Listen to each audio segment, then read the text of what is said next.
Hello friends, आज हम देखेंगे कि अपना देश में एचआईवी कैसे आया। एचआईवी के पीछे क्या भूमिका थी और इसको एचआईवी नाम कैसे मिला और उसमें कैसे स्थित्यंतर हो गए, ये ही देखेंगे। Viewers, welcome to my channel. मैं डॉक्टर उषा उद्यर बोल रही हूँ।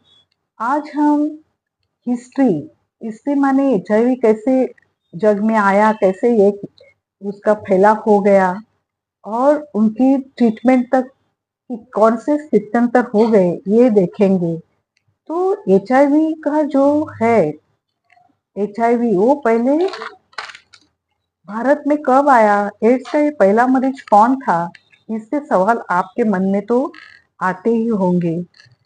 और 1969 मीन्स 1969 में जो पहला केस हुआ, वो पहला केस चिंपांजी जो था, मंकी, उसके शरीर में सीवीएन एसआईवी ये जो वायरस था वो आदमी में कैसे आया होगा। तो उसके खून के संपर्क में शायद वो आदमी शिकार करते वक्त उस पे हमला हुआ होगा और वो उसका खून आदमी में आया होगा।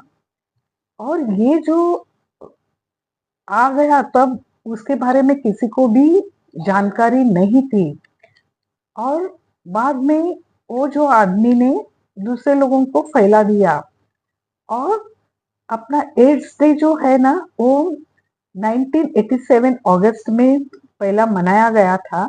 और वो दो इंसान थे, जो थॉमस था, इसके दो इंसान का नाम एक जो था वो जोनाथन था, और जोनाथन और थॉमस, ये दोनों में से जोनाथन ने ये ग्लोबल जो डब्ल्यूएचओ में ये दोनों काम करते थे, तो उन्होंने वो प्रस्ताव रखा कि अवेयरनेस आना चाहिए। तो उन्होंने 1987 में फर्स्ट एड्स डे का ये किया। और 1 दिसंबर 1988 में पहला विश्व एड्स डे मनाया गया था। और अभी इस भारत में इसकी शुरुआत कैसे हो गई, तो भारत में 1986 मीन्स 1986 में चेन्नई में जो डॉक्टर सुनीति थी, वो उन्होंने सेक्स वर्कर्स में बहुत ही काम किया था। और उन्होंने वो जो फीमेल एफएसडब्ल्यू है, फीमेल सेक्स वर्कर्स, उनके 200 औरतों के रक्तों की जांच की। और हर जगह वो टाइम किसी भी को मालूम नहीं था कि एचआईवी क्या है। और ऐसे सुविधा, एचआईवी टेस्ट करने की सुविधा ही नहीं थी। तो उन्होंने वो जांच की और वो तमिलनाडु के वो वेल्लूर के प्रयोगशाला में उन्होंने वो सब रक्त के जो नमूने थे वो उन्होंने भेजे। और वो उन्होंने सैंपल भेजे, तो उसमें से 6 औरतों के सैंपल में एचआईवी की पुष्टि हो गई। लेकिन सुनीति इस टेस्ट को निश्चित करना चाहती थी, तो इसलिए उन्होंने ये 6 सैंपल्स अमेरिका के जॉन हॉपकिंस इंस्टीट्यूट में और यूनिवर्सिटी में भेज दी। और वो लैब में उसका फिर टेस्ट हो गया और फिर वो एचआईवी की पुष्टि हो गई। डॉक्टर सुनीति के ये प्रयास के बाद 90 के शतक में अपने देश में एचआईवी और एड्स के बारे में अवेयरनेस का जागरूक करने के लिए बहुत सारे कार्यक्रम भी हो गए। अभी ये जो पेशेंट्स अपने ये चैनल पे नए जुड़े हैं, उनको मैं बताना चाहती हूँ कि एड्स क्या है, एचआईवी क्या है। पहले तो ये धारणा थी कि एचआईवी और एड्स ये दोनों एक ही है, तो नहीं। मैंने हर एक वीडियोस में मैंने बोला है कि एचआईवी अलग है और एड्स अलग है। तो एचआईवी जो है वो ह्यूमन इम्यूनोडेफिशिएंसी वायरस है। और एड्स जो है वो एक्वायर्ड इम्यून डेफिशिएंसी सिंड्रोम है। जब 90 के दशक में हमारे देश में 1986 में वो जो पहले डिटेक्ट हो गए एचआईवी के पेशेंट्स, तो तब कोई ट्रीटमेंट नहीं थी। तो वो ट्रीटमेंट ना देने की वजह से वो पेशेंट जल्दी से एड्स तक जाते थे। एड्स तक जाने तक फिर उनको अलग अलग तरह के रोग भी होते थे, और उसमें पहला जो रोग था अपॉर्चुनिस्टिक, वो टीबी ज्यादा होता था, डायरिया होता था। और मैंने पहले ही बताया कि एचआईवी ये जो है वो अपने इम्यून सिस्टम मीन्स अपने रोग प्रतिकार शक्ति जो है उस पे ही अटैक करते हैं। और वो अटैक करने के बाद अपनी जो सैनिकी जो बोलते हम बचपन में हमने पढ़ा है स्कूल में कि व्हाइट पेशी को सैनिकी पेशी बोलते हैं, और वो व्हाइट पेशी यानी टी सेल्स पे ही अटैक करने के बाद वो उनका नायनाट करते थे। तो हमारी बॉडी फिर किसी भी जो इन्फेक्शन बाहर से आता है तो उससे कोप अप नहीं कर सकती थी। तो छोटे छोटे भी अपॉर्चुनिटी इन्फेक्शंस होते थे, वो जो पेशेंट था एचआईवी उसको पकड़ता था, क्योंकि दवा ही नहीं थी। आपको मालूम है अभी कोरोना 2020 में अपने इधर कोरोना आया, और तब हमारी जैसी हालत थी, क्योंकि हम लोगों को उसके बारे में कुछ मालूम ही नहीं था।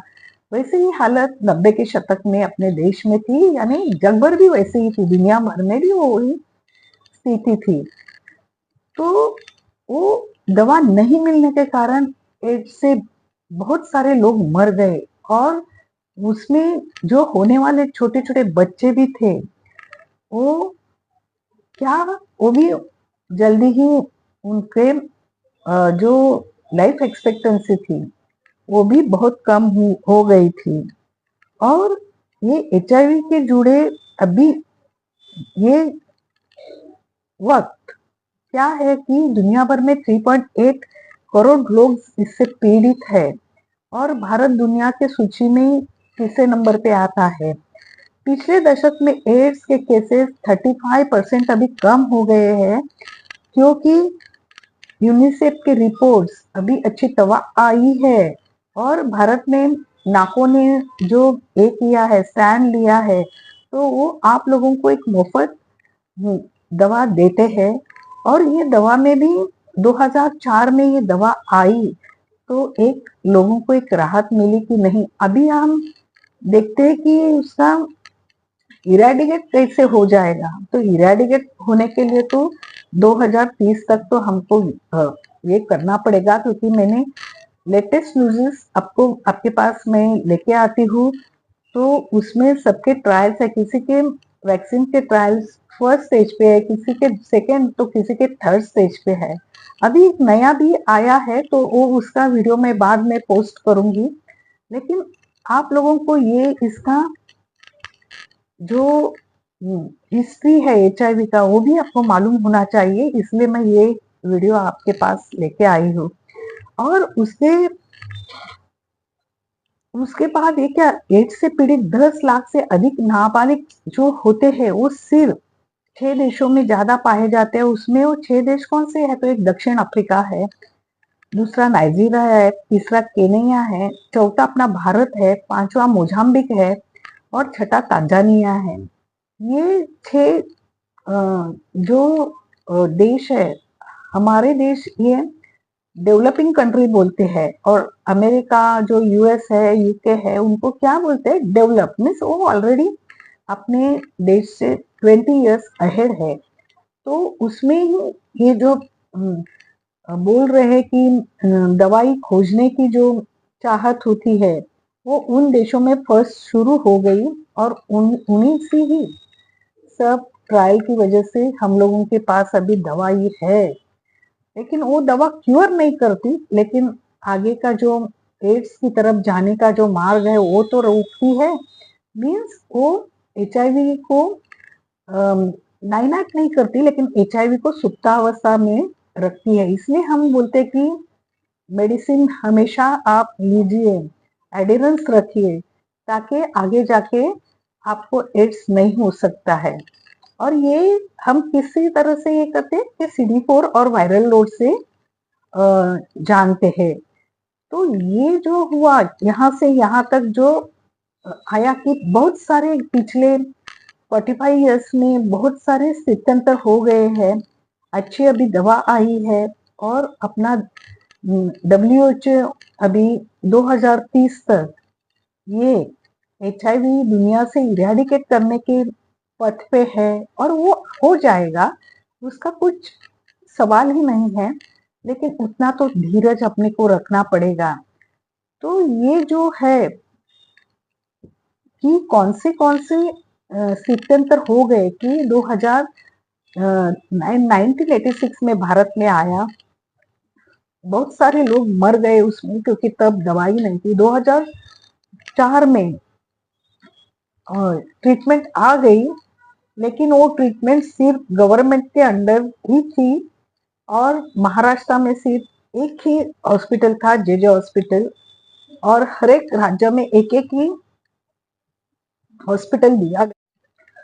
तो ये ट्रीटमेंट होने के बाद साइंटिस्ट अभी लग रहे हैं कि वैक्सीन कब आएगी, तो उसके भी प्रयास चालू है।